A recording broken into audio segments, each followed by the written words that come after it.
Hello, and welcome to another episode of Over My Dead Pod. This is your host for today, Kate Carter. I'm Kylie Caldwell. And I'm Holly Spear. And ladies, usually I will say I'm not the best at it, but usually you guys start your episodes off with like kind of giving a rundown about the case you're about to hear and a little bit of details. I tend to not do that, but for this week's episode, per my usual, we're just going to jump right in because I don't want to give you any details. It'll kind of ruin it all. So, this is the story of Chandler Halderson. Bart Halderson, which is the dad in this story, and I'll say that 100 times because there's a few names, but you'll get used to it by the end. Bart Halderson was born in 1971 in Sheboygan, Wisconsin, and Bart's wife, Krista, was born in Madison, Wisconsin. So the two of them attended the University of Wisconsin, go Badgers, together. Shortly after meeting, the pair quickly fell in love, and the rest is kind of history from there. A good old couple story. In their free time, when they, even like after they graduated from UW, they went back to the university a lot and like went to the football games. And they also enjoyed going to Krista's family's cabin, which was kind of in the area. This family cabin was really cool. Krista's family had actually built it back in the 1940s. It was like on this nice piece of land. And every year, Krista and her family, which now included Bart, would go up to the cabin to meet up for like holidays or fun events. In 1994, Bart and Krista got married and they moved to a town called DeForest, Wisconsin, which was only about 20 minutes away from Madison. So staying in the same area. Bart was an accountant and Krista worked for the automotive industry. 2 years after their marriage, they had their first child, Mitchell. And then 2 years after that, they had their second son, whose name was Chandler.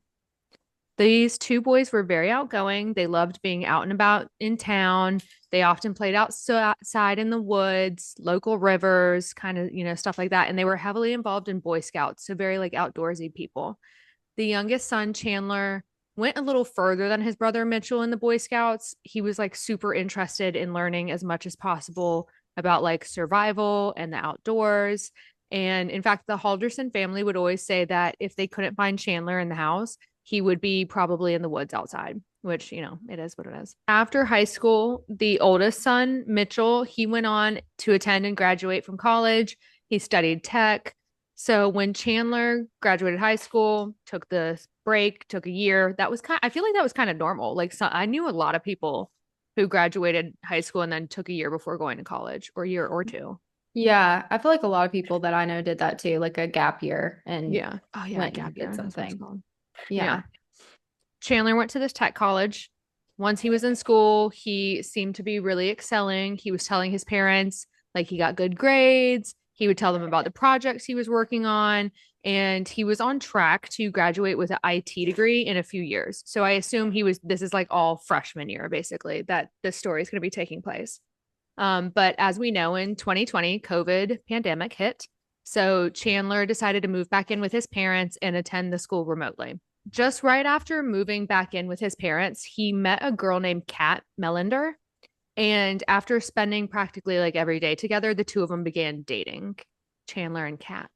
But pretty quickly into their relationship, Kat actually caught Chandler cheating on her with one of her friends, which is like nuts to me. But for some reason, she was like, you know what? It's worth it to work things out. Like, it's fine. Let's work on this together, which is nuts because like they just started dating.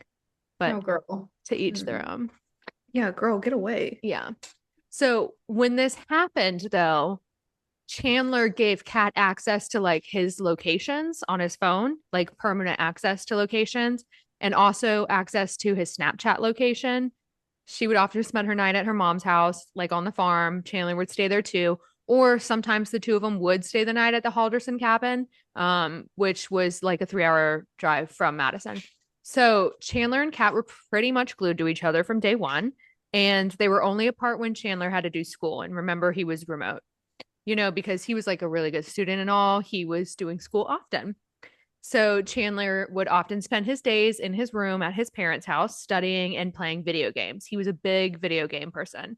And his favorite video game, which he was horribly obsessed with, was a game called Escape from Tarvok. So let me just explain. I've never heard of this game before. My brother plays video games. My husband used to play video games. I've never heard of it, but Escape from Tarbox, I had to like look it up. And I want to say it's kind of like a Call of Duty situation where it's like a military styled game. You drop into different locations, you fight people, there's weapons, blah, blah, blah. So Chandler was really good at this game. He actually reached a higher, like one of the highest ranked levels on it. So he was able to like buy different weapons and like game things, you know, stuff I don't really know or care about, but he was like really high up, which also means he had to have been playing it a lot. So he was obsessed with it. He also was obsessed with like buying his avatar new outfits and basically would pay money to do this kind of stuff, which to me, it just blows my mind. So when people are playing this game, it's like Call of Duty where you can talk to other people in the game. So like, you know, you can play with your friends or you can meet basic, you know, strangers and talk to them. So this is how Chandler ended up meeting his best friend, which was a kid named Andrew Smith. They met over playing the video game together, and Andrew was stationed in Germany. He was in the army, but he was originally from Kansas. So the two of them spoke pretty much every single day while they played the video games together. And at some point, Chandler's parents realized that like Chandler wasn't studying 24/7. He was either hanging out with Kat or he was playing video games with Andrew. So this was like kind of at the point during COVID where Chandler stopped having any social life, any interest with hanging out with his family. He basically just stayed in his room 24/7, which I feel like a lot of people did. Yeah, same. Yeah. Yeah. So 2021 came. Chandler was still living with his parents. And this is when they asked Chandler to start like paying rent to live with them, which totally understandable. He's a grown adult. He was pretty much eating all of their food, going back up to his room and closing his door. His parents were 100% like financing his life. So I think paying rent is an okay. I'm totally okay with that. So in late January 2021, Chandler applied for jobs and he ended up getting a really good paid internship through his college. This job had something to do with a tech, like the tech part of an insurance company. I couldn't tell you what it was. I don't really understand any of that, but he basically was going to work like the back end of it. And apparently this paid internship was like pretty well paid, which is nice. And at the same time, Chandler also began volunteering with the local Dane County Sheriff's Office with their dive team. I'm not sure how that works. I don't even understand how that's a thing. But apparently, when Chandler wasn't in school playing video games or hanging out with Kat, he was like on call with a dive team to respond to local water rescues. All good news. I mean, you know, he's got a job, he's volunteering, he's going to be able to pay his money, his parents, except for the fact months after this all started, Chandler had his internship volunteering. He was still absolutely broke. He asked Kat to pay his monthly rent to his parents, and he would ask his parents for a monthly allowance for food and clothes. So, like, obviously, something wasn't adding up because, and Chandler's parents knew this. So they confronted him because you have a really well paid internship job and you're still asking for an allowance is kind of like, it doesn't make any sense. So Chandler came up with a story about how his internship had messed up his bank information and pay stubs. And so he was actually still waiting to get paid. This is like months down the road. But obviously his parents weren't idiots. I mean, his dad was an accountant. So his parents were like, this is weird, doesn't make sense. And so dad Bart was like, Chandler, let me help you out. Let me figure out, I'll call the company. You know, we'll work on trying to get your pay stubs. So Bart asked Chandler for information for the internship to see if he could like help figure out the back pay that they owed Chandler. And when he asked for the company's information, Chandler gave him his boss's email address for his dad to contact. But something just to note, the email address that he gave his dad had the person's name and then at protonmail.com, which I didn't know this, but apparently Proton Mail email addresses are basically like non-traceable. It's like a provider that allows for people to not have anything traced back to their email account. So, you know, like all I don't know, I feel like you would just use it for sketch reasons. But obviously Bart, his dad, did not know this either. So, anyways, Bart reaches out to Chandler's boss. The boss tells Bart, yes, Chandler works for us. He's a salaried employee, but when he first started, some of his paperwork got messed up, and the payroll company wasn't going to send out like pay stubs. The dad basically just kept emailing, and it turned into months of him talking to Chandler's internship boss, but like they got nowhere. So at some point, because Chandler had never gotten paid from this internship, meaning his parents never got the money from Chandler, they basically got fed up with him living with them and using them for like food and rent. The new deal that they made with Chandler was that he was going to be allowed to stay in their house and eat the groceries, but he wasn't going to be allowed to give in any other money. So, like, no money for his allowance or extracurriculars. You know, he's 21, 20 at this point. Yeah, that's So, fair. yeah. I mean, I'm pretty sure this story is fake about the pay stubs, but if it were true, how long until you quit with you're going months without getting paid? Months. Months. Yeah. I think after like the second pay cycle, I'd be like, Yes. okay, you need to give me money out of your pocket or I'm leaving. Right. Mine Yeah. would be a month. Yeah. 2 pay stubs, basically. Yeah, there's no way. So, anyways, okay, so Chandler had no money coming in. He would go to Kat. Kat would pay for stuff. She would give him money for food. She even gave him money for video game stuff. But at some point, she got fed up as well, which I'm not surprised about. And she continued to help Chandler out, but he was basically promising her, like, I'm going to take care of you. We're going to get married someday, like the whole spiel. Like, we're going to do all of this once I graduate from college. Chandler went through this whole internship not paid. Like, he finished it, it ended, no payments. But exciting news is that Chandler, while doing this internship, actually applied for a job at SpaceX in Florida. And following his graduation, he was going to be in the running for a job there. So, like, a really big deal. It was going to be in something with tech. But the deal that they were going to make with Chandler, since he was still in school, is that he could work part-time for them, and then he would be taken on as a full-time employee. So June 11th, Chandler was going to start training for his new job, but remotely. And then he was supposed to move to Florida June 15th. So, like, within 4 days, which is a really quick turnaround. Obviously, Chandler's family and girlfriend are thrilled to hear about all this. I mean, SpaceX is huge. He was finally going to move out. He got a great job. He's probably going to get paid really, really well.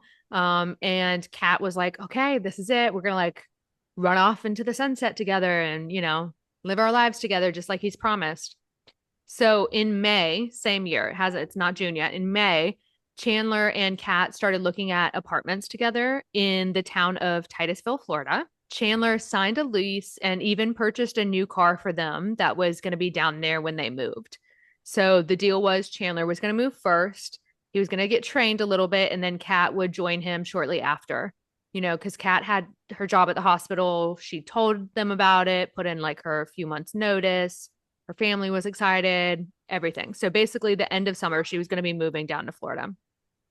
But as you can imagine how it's going to happen, a turn of events occurred, and Chandler's older brother, Mitchell, he ended up in the hospital at some point.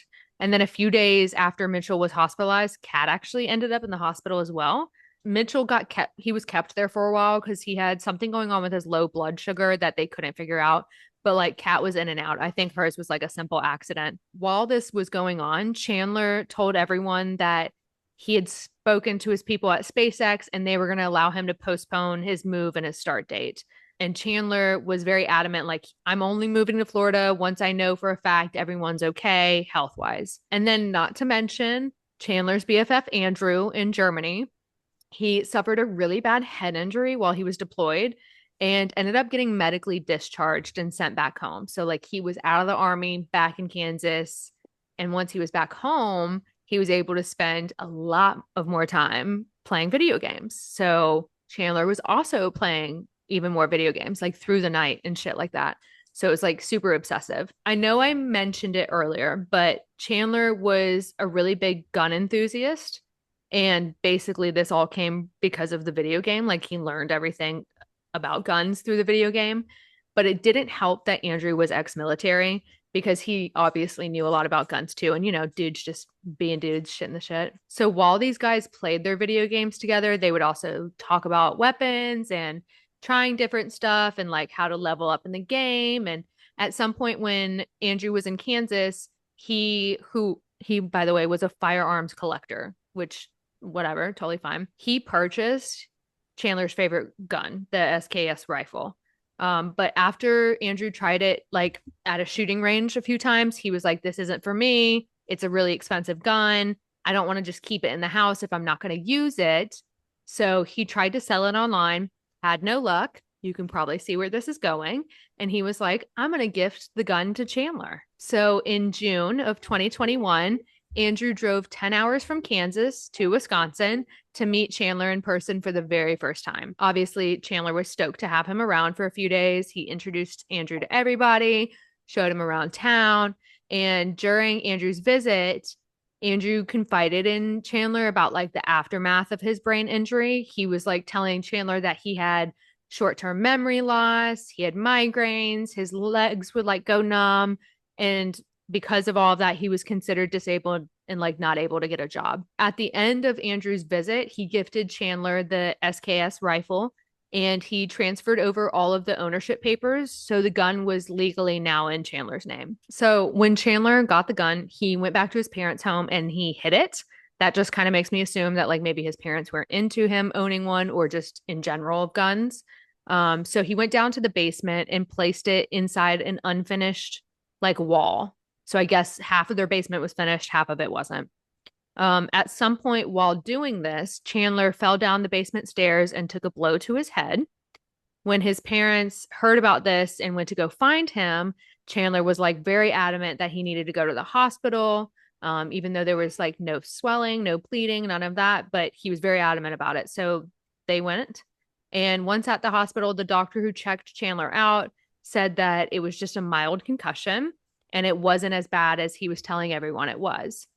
That being said, this is when Chandler began complaining to his family and his girlfriend about how bad of a migraine he would get every single day and how sometimes his legs would go numb. Does that sound familiar? Just a little bit. Mm-hmm. After leaving the hospital, Chandler personally set up a follow-up appointment with a local doctor. And after that appointment, he told everyone that his head injury was actually more severe than what they thought at the hospital and that he actually sustained a hematoma. He told his family that this is something he was now going to be having migraines for the rest of his life. The leg tingling could get worse, and at some point he could be paralyzed and like so many other things. And one of the things that the doctor had told Chandler at his follow-up appointment is that he now needed to wear a neck brace. So now Chandler's wearing a neck brace every day. Since April of 2021, Chandler's dad, Bart, had been trying to get in contact with Chandler's college. He wanted to get transcripts from Chandler for tax purposes, but hadn't been able to do so. Also sound familiar?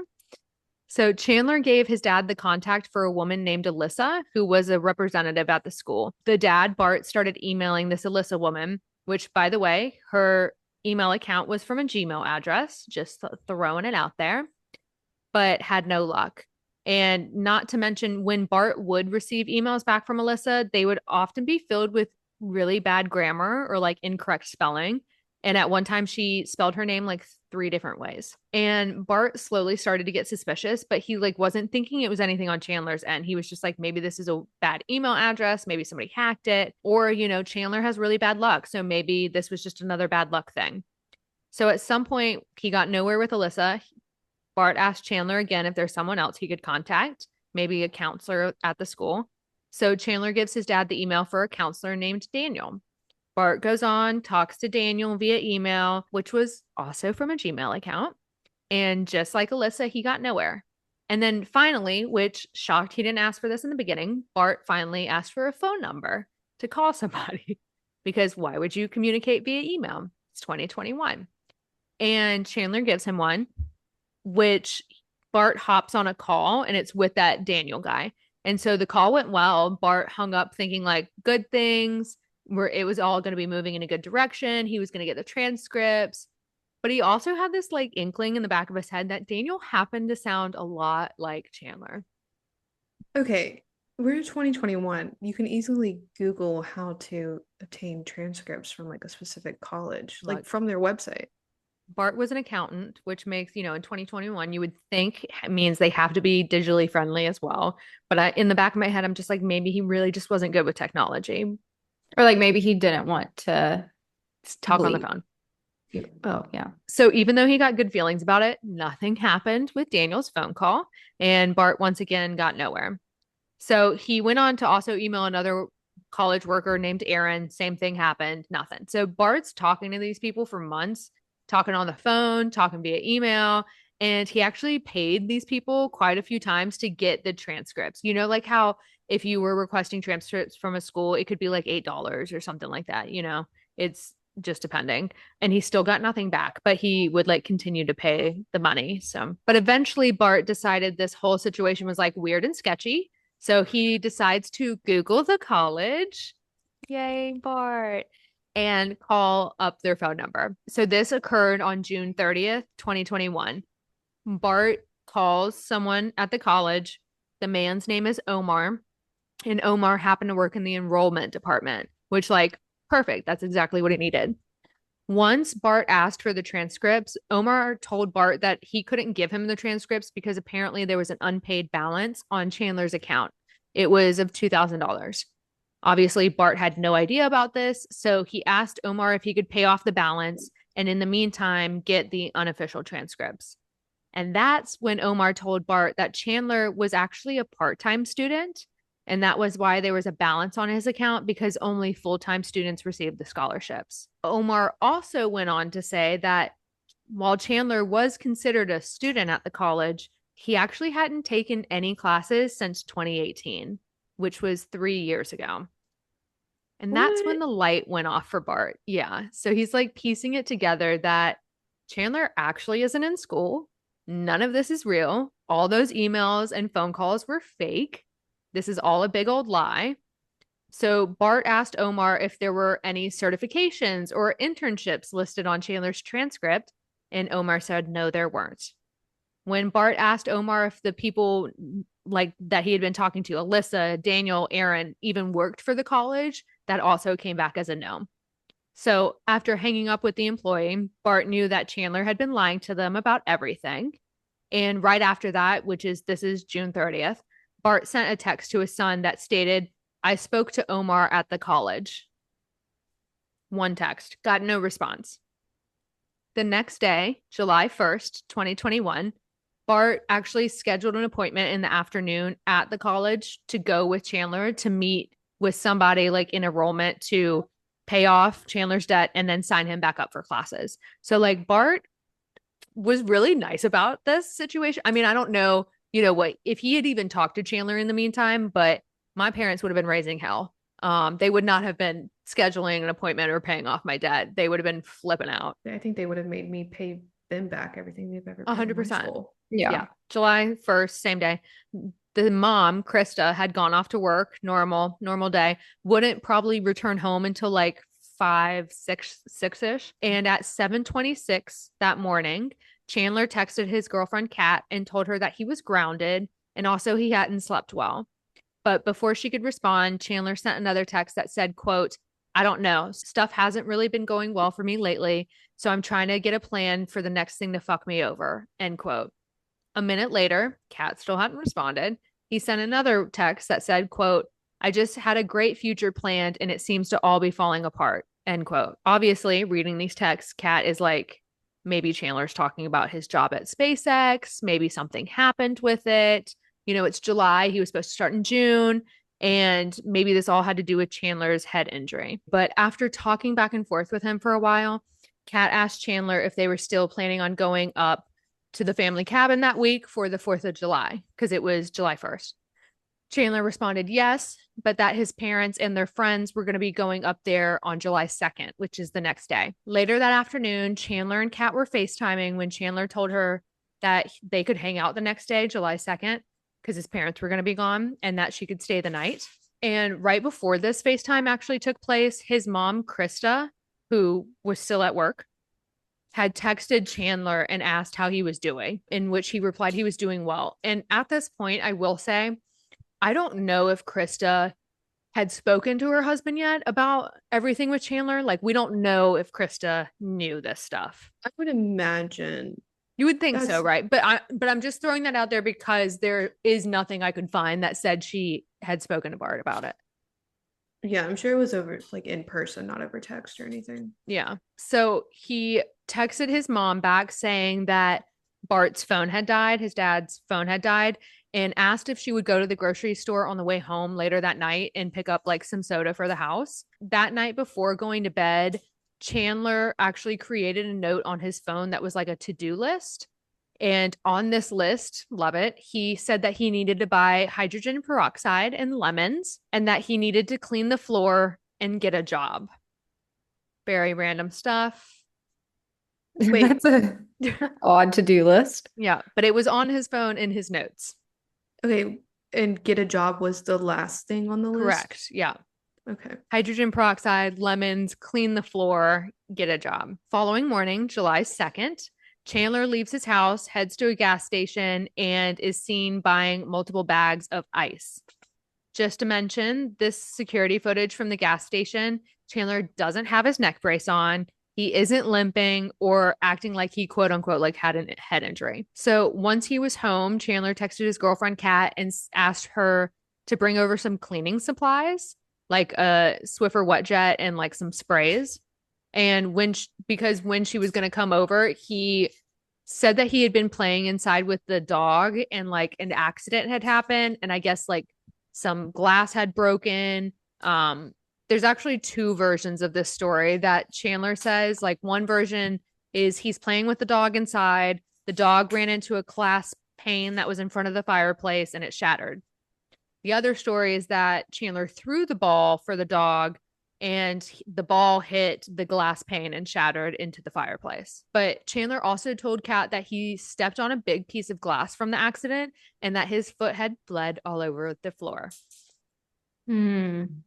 Okay. Oh, and he also asked Kat to grab some dinner on the way.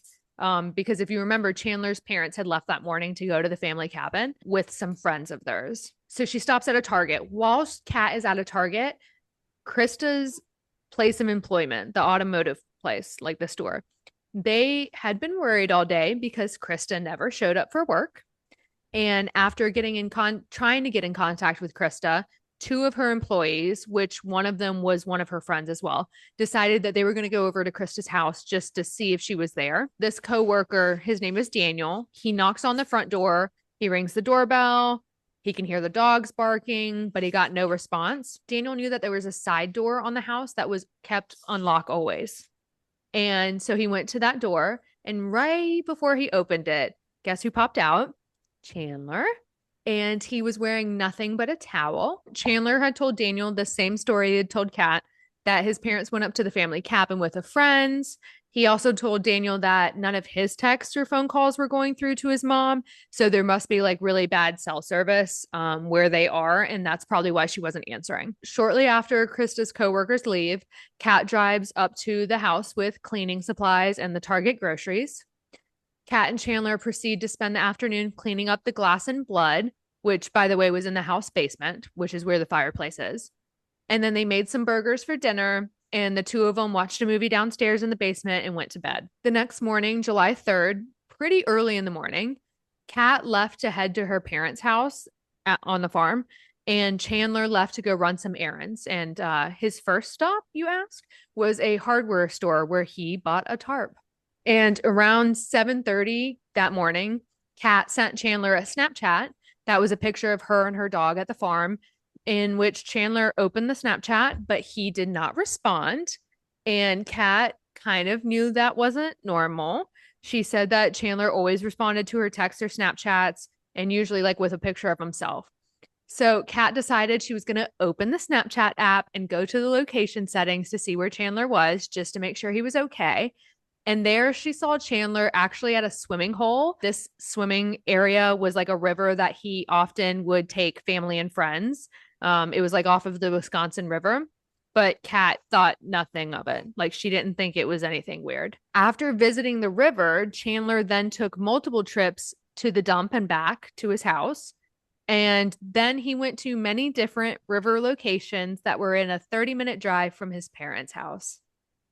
Kat saw that some of Chandler's locations throughout the day, whenever he opened up the Snapchat app, it would show his location to Kat, and she kind of just kept track of him for the whole day. She didn't think anything was weird at the time or at all, but she also was like, I don't know what he's doing. This is weird. But later in the day, the two of them met up, and Chandler told Kat that he had been taking junk to the dump all day, but that he had to drive different routes than normal because the local dump was actually closed for the 4th of July holiday. Next day, July 4th, Chandler receives a text message from his mom, Krista. It's the first time he's like heard from her. And it was something along the lines of like, hey, we made it to the family cabin. We're going to go into town later and like watch a holiday parade. So Chandler showed Kat this text, and this made her feel a lot better because they hadn't heard from his parents in 2 days. So around midday on July 4th, Chandler and Kat went to her parents' house on the farm to hang out together. This farm was called Cottage Grove. And while they were there, Chandler was super excited, more than normal, about the brand new pool that Kat's parents had just built on the farm.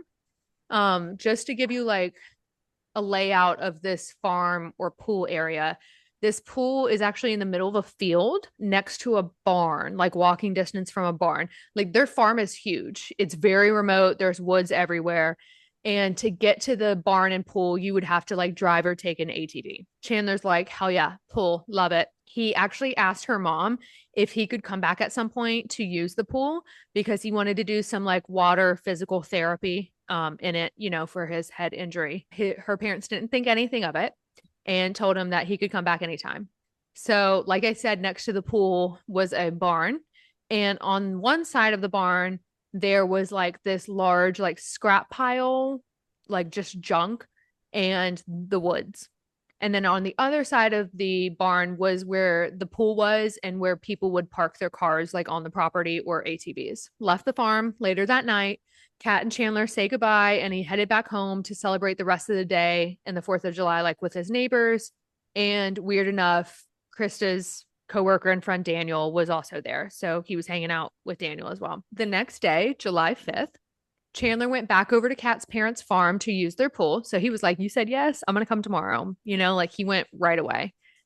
While he was there, Kat's mom noticed that Chandler was acting super weird and staying much longer than she had expected. Her parents decided to take one of their four-wheelers to the pool and barn to like see what Chandler was doing because it had been a few hours at this point. But when they got there, he was nowhere to be found. But his car was still parked at the barn, so they knew he was like somewhere on the property. He just wasn't at the pool. So her parents were like, okay, he's not here. We're going to go in the pool ourselves then. And side note, her mom, Kat's mom, often would go and use her pool like topless. It was a remote area. It's her own property. There aren't people there. So she, Yeah. ain't got no clothes on. Why would she do that while she knows Chandler's somewhere on the property? I'm not sure, but he wasn't at the pool. So she went skinny dipping, okay, with her husband. Yeah. As soon as they got into the pool, they saw Chandler walk out of the woods. He was next to the barn and he was completely covered in dirt. And he makes basically a beeline for the pool. Kat's parents are like, no, don't come over here. Like, because she had no clothes on and are trying to tell him, like, don't come over here. Don't get in the pool. But he does not listen. He gets into the pool. He dunks himself off like underwater. He cleans himself off. He gets out of the pool and he drives away. I would Oh, be so pissed if you got in my clean, chlorinated pool covered in dirt. That's what I was thinking too. I was like, yeah. excuse me, you're And gonna I'm just take a out here bath? trying to tan my my girls, and you're just over here putting your nasty body in my pool. Yeah. Goodbye. And also he didn't say a single word to them. So like he just did what Weird. he did and walked out and got into his also like no mention of towels or anything. He just gets in his car and goes. He's panicking. He's on a mission. Yeah. Well, Kat's parents would later go on to say that they thought Chandler was like on drugs. Like that's how he was acting. So just That or like adrenaline. correct. Kat starts to get worried again about Chandler's parents because Other than that text that they received a few days ago, she had not heard from Krista. Apparently her and Krista were like super close. They were BFFs. So she would like check in all the time with Kat to see how she and Chandler were doing. So Kat told Chandler if Chandler didn't hear anything from his parents by the end of the day, he should report them as missing.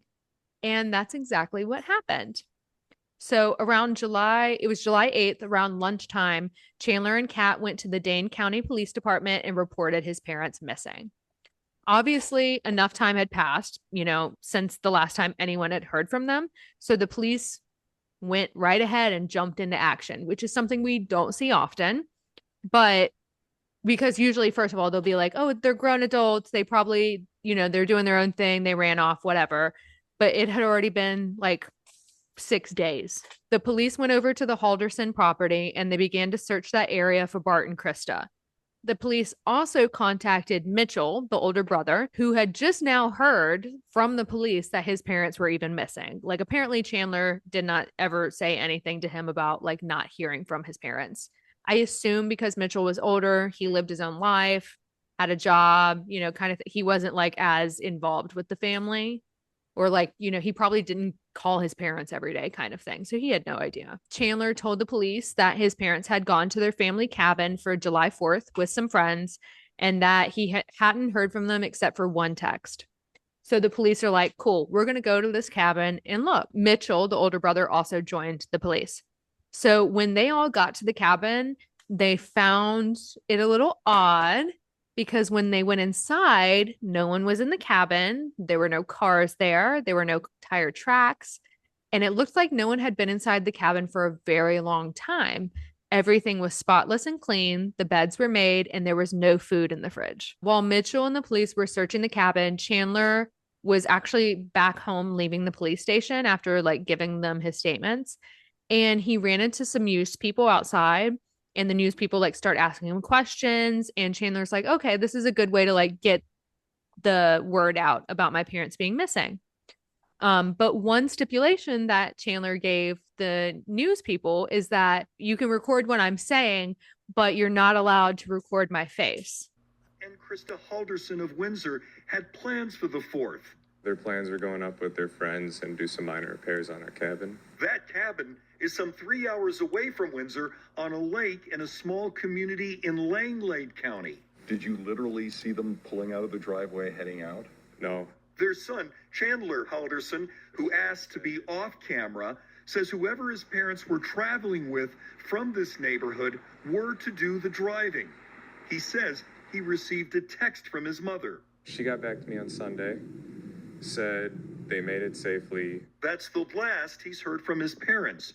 As you can see or hear in the interview with Chandler, he's like a super monotone dude. He doesn't give too much emotions or basically shows no emotions or even sadness about his parents being missing. So, little red flags because his girlfriend Kat and older brother Mitchell, they're freaking the fuck out, like as one should be. So the next day, July 8th, Chandler's back at his parents' house and he's playing video games, chilling out, and he's watching some YouTube videos. But at 10 a.m., he hops onto Google and he does some searches on Google. And people, I'm just throwing this out there for y'all who may or may not know. If you look up something on your computer and you delete your history, your search history, it is still there if people need to find it. That your computer there, you can't wipe everything out unless you're like the top of the top tech or something, like anything you search in Google is going to be there later on for people to see. You should know that. Also, like, we know that he went and bought the tarp and the cleaning stuff and all that stuff. So, I mean, everybody, unless you pay cash and there's not a security camera in sight, like, people know that too. Just a little life hack, extra tip. Even if you completely get rid of your computer, Google has all the tracking information of what was searched anyways. Yeah. It's stupid. It still happens every day all in the this time. country. All the time. So you guys want to hear what he searched? Of course. What is it like? How to clean up this? How to bury a body? No, it's much worse. So the first thing that he searches is body found in Wisconsin. Second thing he searches is woman's body found in Wisconsin. The third thing is Wisconsin dismembered body found. Fourth thing is dead body found in Wisconsin. And the fifth but final thing is body found in Milwaukee River 2021. Okay, the first couple I can understand. I'm with you, Kylie. Yep. The dismemberment and the specific river, that's the red flag. Now you're just giving us hints. Yeah.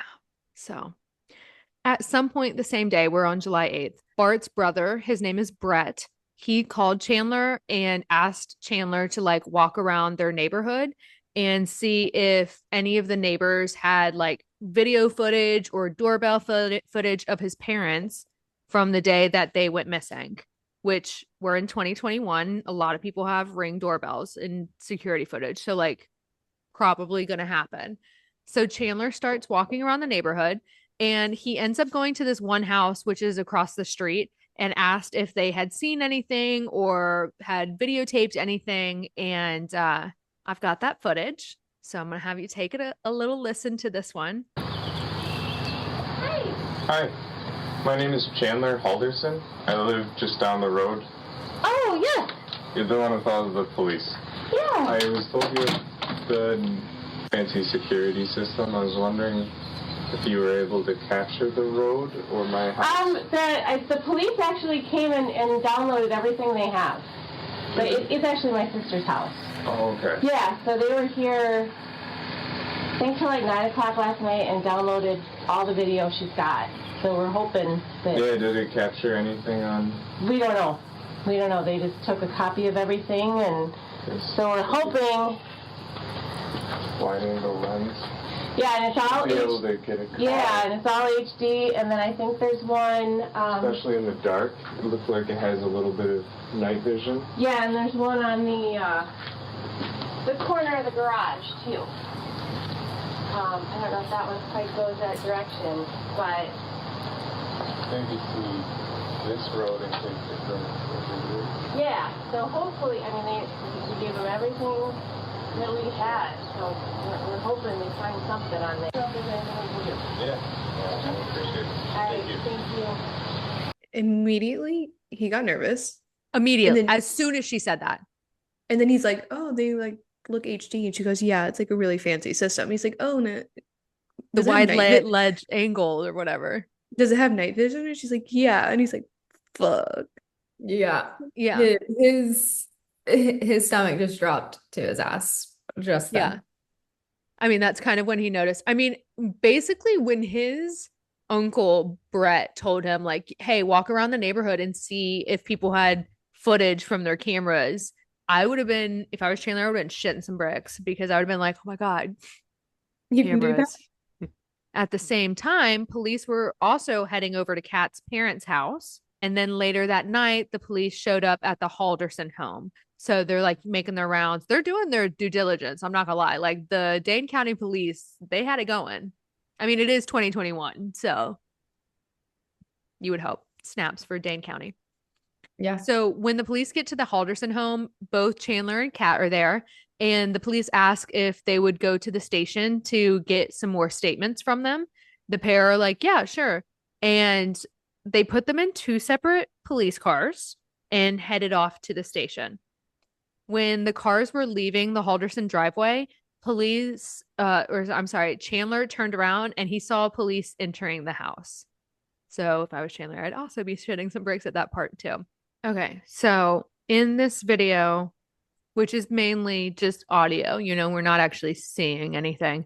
Kat is in a police car and they're about to drive her to the police station to like just answer some questions, make some statements.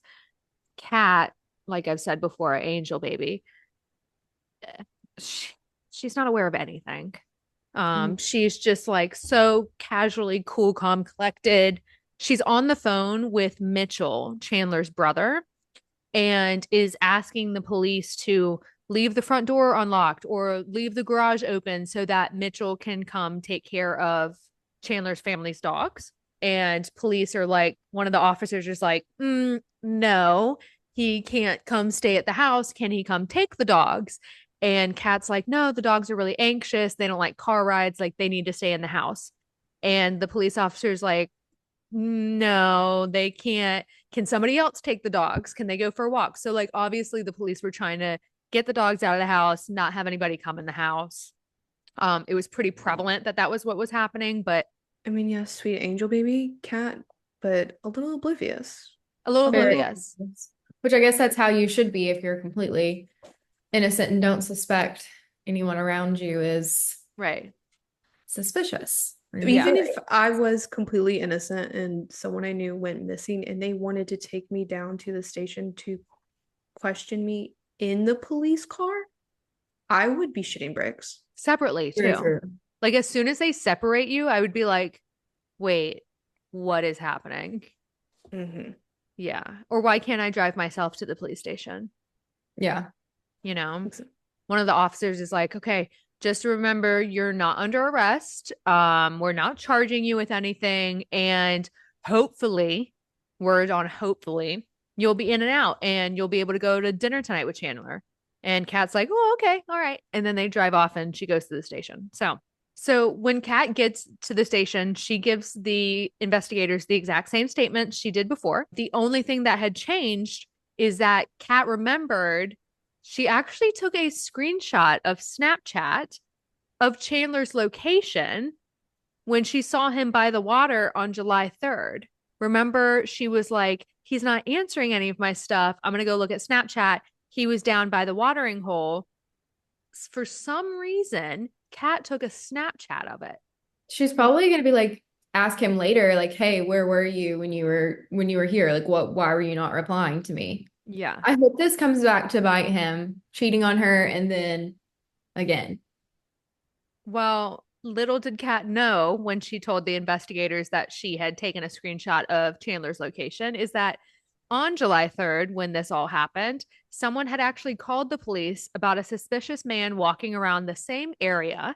But by the time the police had showed up there, he was gone.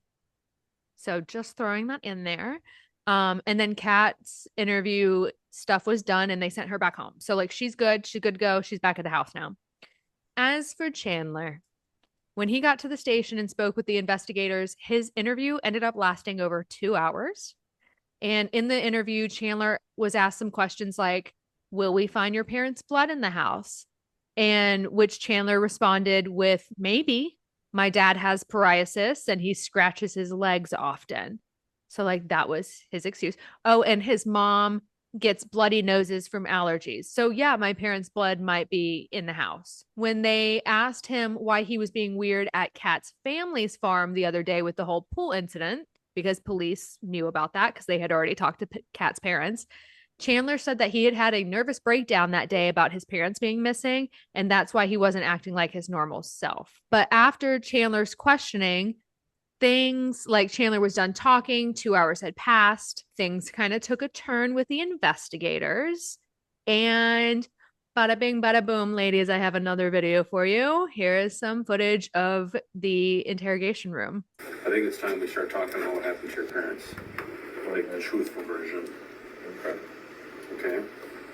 So we have like 20 pages of writing. We're going to start with a clean white piece of paper for you to start telling the truth. Okay? Why? Because listen to me. This is the only chance you're going to have to tell us the truth. Okay? Listen. I can't tell you what we know, but we know you're not telling us the truth. We know your parents are no longer with us. Okay? And we know the reason why. Okay? You need to tell the truth. Listen. You need to tell the truth about what happened and just tell us why it happened. Okay? If something happened, if you were defending yourself, or if you just got fed up with stuff, you need to tell us the truth. Okay? This is your chance to tell us why. Okay? I'm not BSing you. Okay? So can we do that? Okay, they're okay. Lawyer. I'm sorry. Say that again, Jim. Lawyer. Okay. Because they're. Okay. You want a lawyer? Yeah, they're okay. Okay. They're okay. Yeah.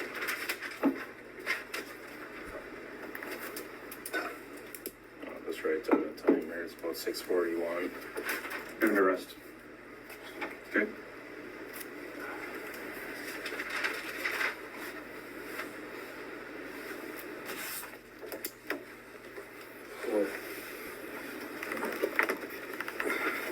Okay. What happened? Okay. You know what happened. We're not gonna tell you what happened. You know what happened. You were there when it happened. We're not BSing you, okay? I wasn't there when it happened. We know more than you think we know. I understand. But there's people that have told us things. We have evidence. We have proof that more has happened. Okay. So your parents never made it to the cabin, and I think you know that. Okay. So you're asking for an attorney. We're not going to ask any more questions. Stand up. Stand up. You want to stand up and just come right over here for me? Get it in your pockets at all. Wallet. Just a wallet that just put in there. Okay, first things first. Did he take Wait. his own Yeti cup to the police station? Yes. Okay, just wondering. Yeah. Second thing, police kept trying to poke him after he said lawyer. Yep. Hope that doesn't come back up. Don't worry, it doesn't. At this point, we know that the police must know what have happened, or at least have enough evidence, because they arrest Chandler once he asks for an attorney. But I did find out that when they first arrested him, they were actually charging him with providing false information in a report about a missing person. So it was kind of like you guys hear in the stories where it's like, we need to charge him with something so we can gather more evidence for the bigger charge. So providing false information in a report about a missing person is what he was charged with. Apparently, though, after he exited the room with the investigators, this is off camera, the investigators later on have said that Chandler stated, quote unquote, that he wanted to give the full story, but couldn't because he invoked his right for a lawyer, but he also didn't feel bad about what happened. Was off camera. We don't know. Also, you can always talk, even if you said you want a lawyer, you can always say stuff. It's an interesting thing to say, though. Mm-hmm. But fun fact, I don't know if you guys remember this. If you invoke a lawyer, it's for all our listeners, but you keep talking, police can still use that. Yeah. Yeah. But police are supposed to completely stop talking. Yeah, they're not Yes. supposed to like probe you with questions and shit like that. While they had Chandler under custody, the police began gathering information about what had really happened to Bart and Krista. That included the footage from the neighbor's Ring doorbell camera, which showed that Bart and Krista had actually never left their house to go to the cabin with their quote unquote friends. And that, in fact, the only people that had ever left the house that day were Chandler and his girlfriend, Kat. On top of that, remember that the police went out to Kat's family farm like a few days back to ask questions and whatnot? Well, apparently when they showed up, like they drove up to the farm property, there were swarms of birds and vultures circling an area in the woods. Ooh. And we all know what that means. When the police searched that area, they found a Target shopping bag that was filled with bloody towels, black gloves, and a tarp. So the police there also found an abandoned oil drum.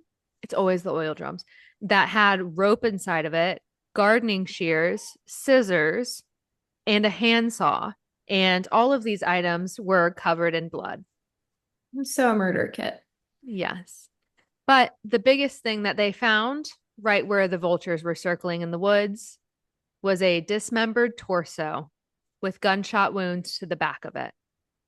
After the torso was autopsied a few days later, it came back, unfortunately, to being that of Bart Halderson, the dad. So a few days later, on July 14th, police began searching the areas that girlfriend Kat had screenshot on Snapchat, where she saw Chandler at like the water, and they found a pair of legs.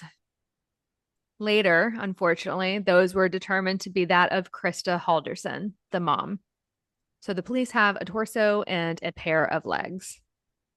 But it wasn't until the police searched the Halderson house that they were really able to piece together what exactly happened to Bart and Krista Halderson. Inside the basement in the garage of the house, the police found Bart and Krista's shoes And they had actually been wrapped up in tinfoil in the garage. Don't understand. And inside of the shoes were both Bart and Krista's phones and wallets. Weird thing to do. After getting a hold of Krista's phone, investigators were able to use their cell service data to figure out that the text Krista had sent to Chandler on July 4th had actually been sent from inside the Halderson house or within the perimeter of the property. Wondering if he thought the tinfoil was gonna like block some kind of signal or something. Who knows what he was thinking? Dude obviously was having, or the person who killed them, you know, is obviously having a mental break. So, not to mention, police in the basement were also able to find in the fireplace over 200 burned skull fragments, along with large shards of broken glass. So remember how Chandler said that the dog had ran into the fireplace and broke the glass window. Though the investigators were unable to find any like physical blood stains there in the house, a forensic team was able to determine that large amounts of blood had been on the basement floor prior to being cleaned up. And that's they used luminol, right for that? Yeah. Which is super cool. Oh, and also in the basement where the garage is, police found large coolers, which is like, I don't know if you guys grew up with stuff like that, but like in the garage, there was always like this deep freezer cooler. We had one of those. Yeah. Well, inside of those coolers, they found DNA evidence of both Bart and Krista, along with the ice that Chandler had bought from the gas station at the beginning of July. In Chandler's bedroom, hidden behind his computer system, was 3 magazines for Chandler's secret SKS rifle. All 3 of those magazines were loaded, but one of them had multiple bullets missing. 2 of those bullets shell casings were later found in the basement of the house. I mean, come on, dude. Like there's so much evidence happening right now. Like an absurd amount. Yeah. I will say though, from what I read, because I tried to figure out this, they never found the gun. So just throwing that out there. He probably threw it in the river with all the others. I would assume with all the water stuff, yeah. Though this didn't have anything physically to do with Bart and Krista, like deaths. Something the police also did find is in Chandler's room, there were burner phones. And all of those phones connected back and had evidence of being the phones and phone numbers that Chandler gave his dad numbers to like contact the internships in the schools. So like it was Chandler, obviously. Police also found multiple email addresses on Chandler's computer that he had given to his dad that he had been communicating with from the school and internships. Shocker. Yeah. So pretty much from there, investigators for this case were like able to figure out and piece together that everything Chandler had been saying to his parents, his girlfriend, everybody were complete lies for years since 2018. He had only attended 1 semester at college before failing out. He never received any certifications. He didn't get any internships or even apply to SpaceX. He never signed a lease for a condo or buy a car in Florida. He was never a volunteer with the police's dive team because that did not exist. And not shockingly, but he had no brain injury from his fall down the basement stairs. In fact, the follow-up appointment with the doctor was not real, did not exist. So Chandler was a liar, pants on fire for years. And for what reason? Couldn't tell you. He wanted to be lazy. He wanted to stay at home. And he wanted to play video games. When Chandler's parents were starting to figure out that Chandler was lying and, you know, a wide-blown narcissist, he decided to get rid of them.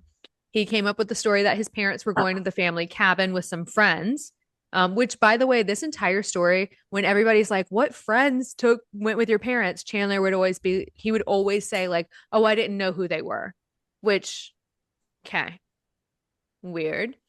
But he came up with a story. His parents were going with some friends, and he kind of attempted to make it look like the friends did something, like took them, murdered them, stuff like that. But master plan. Yeah, it worked out great. But in reality, unfortunately, on July 1st, the same day that Bart and Chandler were to go to Chandler's college to pay off his debt and get him re-enrolled in classes, Chandler shot Bart multiple times in the back, inside the house, in the basement.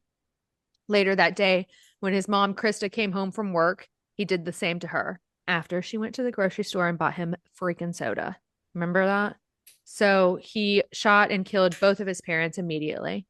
And then, trigger warning, he used his mom's gardening tools in the garage to dismember both bodies, which, like, we don't need to go into detail about, but you get the picture.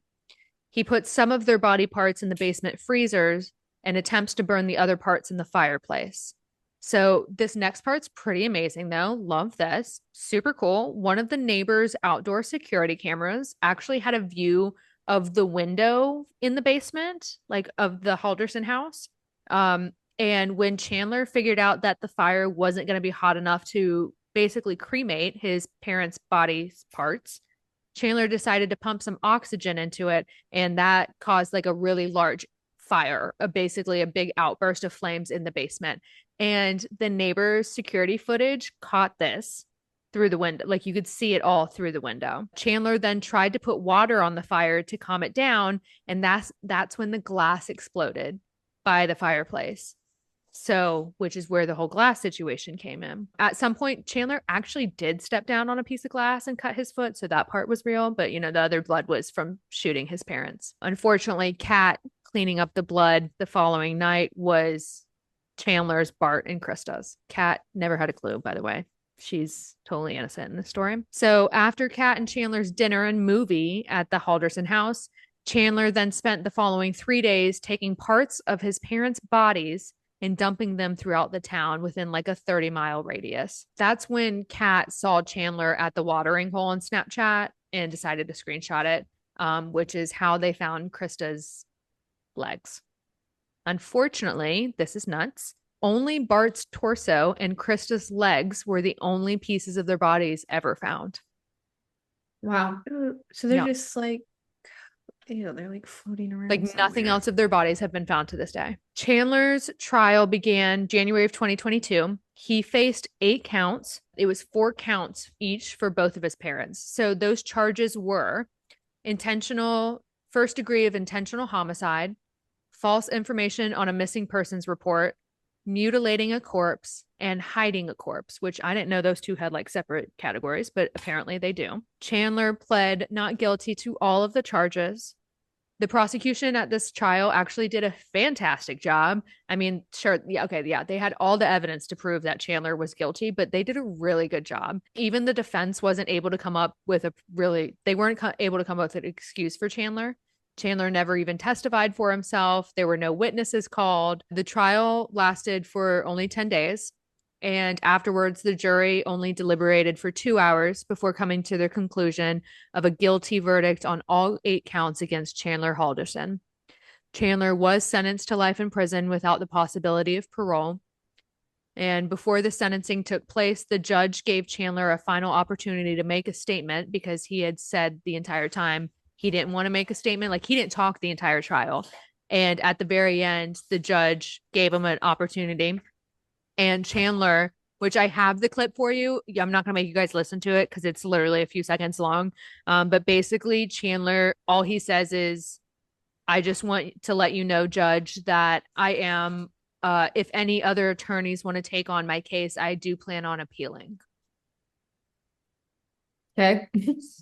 So go ahead. That was it. That was literally all he said. In April of this year, 2024, Chandler Halderson did request to appeal his convictions, but as of today in December, there has been no movement on that. And unfortunately, that is the story of Chandler Halderson. I actually do want to say this is a case that I did hear about when it was happening, but I only heard of the outcome. I saw something, funny enough, I'm pretty sure it was on Snapchat, like one of those Snapchat news stories that was like, man killed both of his, or like kid killed both of his parents over living a complete lie. Yeah. I know when you said SpaceX, I knew I had heard this one before. I don't know if it was a Dateline or 2020, something, I don't know, something like that. So I have heard of this one, but I had forgotten it. But it seems like there's a few stories that I've heard recently, and they haven't happened recently, but I've just heard about them recently, of kids who kill their parents. And it's almost always them living a lie. Like their parents have caught them just completely with this huge lie. Usually it's about college, which is really weird. That they're like No, it's not not that even serious. enrolled. Yeah, like No, uh there was a girl, I think in like Kentucky or something, who killed her Yeah. mom after her mom found out she dropped She out was of like in college. middle school, wasn't she? No, it was a college girl. Oh, was it? Okay, never mind. There was another girl then that like killed her mom. I do want to say, Kylie, Holly, for you guys to have fun and go into a black hole tonight. Girlfriend Kat apparently has a TikTok. Ooh. So oh, have fun, enjoy, send me anything that you find. I think they literally are just like of her life now. Like she's totally like nonchalant yeah. and everything. But I thought you Wow. guys would enjoy maybe going and looking at that. Oh, you know it. Okay. Well, should we jump into overtime? Yes, ma'am.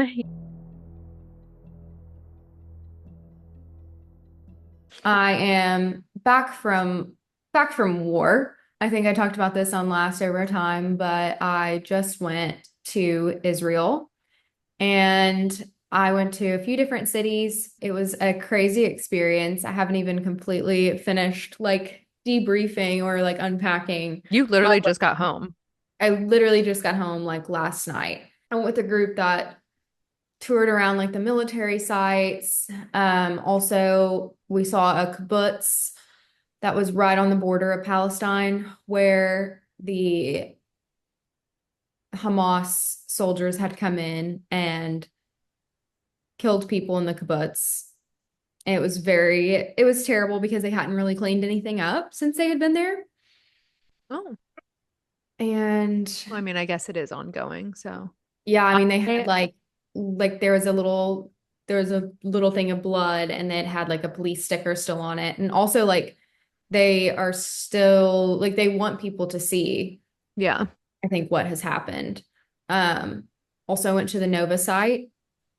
That was pretty crazy. I made Mhm. a story about that because it was just actually so horrific that it's almost even still hard to talk about. So I may do a story like much later because it was just actually horrifying. So not a fun overtime today, but other than that, But you're the safe. You're back. yes, I'm safe and back. Yeah. And Israel had like a very beautiful culture. Mhm. I think I expected it to be much different than it was there. And really, if you didn't see a lot of the sites that we went to, if you were just in the big major towns like Tel Aviv and Jerusalem and some other places that we went, you wouldn't really know that they were at war. Like they're still going about their daily lives and everything. So it was really cool. Got to eat really good food. They're so like nice to people there. Like I don't know, I haven't been to many country like foreign any places out of the country a lot, but I think like the tone is like get Americans or like tourists like out of here, like it Yeah. annoys people. Yeah. And they don't feel that way there. So that was refreshing. Yeah. Um but it was a really good trip, and I plan to cover some true crime stories because, of course, no matter how you feel about Americans, politics, and Palestine or Israel, it's still, true crime, terrorist attacks on people our age. Prevalent, relevant. Yeah, It's was happening, people. was absolutely horrific. So look out for that if you are interested in um, hearing about that. I will say, before you went, you told us you're like, oh, I'm not gonna go to Uh-huh. any. I was gonna bring that up. I'm not gonna go to the border. Yeah, my fiance's dad texted my dad that she's not gonna be going to the border first thing. We went to the border. Yeah, we were right on the border. We stood and looked over a hill and we could see Palestine. But I will say, I will add this in. While I was there was a lot of military developments of them securing areas in Israel that were not okay to go to when I went there. Yeah. Like we didn't plan to go to some of the places that we went to, but the way I understood what they said is like Hamas is on its last leg and they've kind of retreated into a lot of the areas that they've occupied. They've kind of like Israel has secured those. So we were able to go into some places we didn't expect to go into. We also visited the border of Syria, which was really cool. But I will also say that they are, since October 7th has happened, they're on like high alert, as you can imagine. So everyone is walking around, everybody's back in the military, everyone's walking around with huge guns strapped to their front and their back. And Remember me so, telling you that? huh? I said, remember me telling you that? It's nuts. Yeah. Yeah. And but I think in Luke's dad went a while back before October 7th. And then now, even more so, I think that they're just like on high security, high Yeah. alert. So I think actually it was maybe not a good time to go, but they're definitely like taking care of their shit. You remember last episode was literally the same time that I found out you were going to Israel and you were leaving the next day. And I was like, what the hell is like, first of all, out of all people, Holly, Yeah. I would just not see you going to Israel. But then you were like, no, it's cool. It's like a work trip. We're doing all this. We're not going anywhere dangerous. You have only told us that you have gone to dangerous places. I don't know. And Whatever. we went to a lot of places that weren't dangerous. I just wanted to highlight like the like actual like bad things Harsh that I part. saw too. Yeah. Because it was I kind of also hard. I do want to say that before we recorded this episode today too, Holly was telling us a little bit more about the trip. And one of the things that I found absolutely terrifying is that they made her do a running tour. They would run. It was And optional. It was optional. that sounds horrible, even optional. You would run to places and then they would tell you about the places you're seeing, and then you would run somewhere else. I mean, that's the worst part of the trip. Yeah, honestly, and it was on a day that like I had gotten back and I was still like jet lagged and I wasn't completely used to like the food.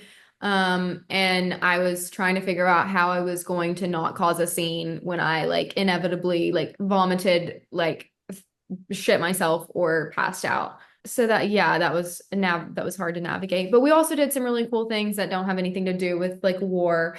It was a really good trip, really good experience, and I'm hoping to share more about it Yeah. on an episode. Maybe we can do a Hanukkah episode or something. It's a pretty cool place. I think your next episode up is during Hanukkah. Oh boy. Okay. Gotta start. Don't kill your parents and don't play video games. All right. And with that, thank you for tuning in to another episode of Over My Dead Pod. If you want even more information about today's episode, check us out at overmydeadpod.com. If you want to see more cases, more information, cool pictures, all that stuff, follow us on social media. We got Instagram, Facebook, Twitter, all that fun stuff. And otherwise, we will see you next week with another episode. Bye. Bye. Bye.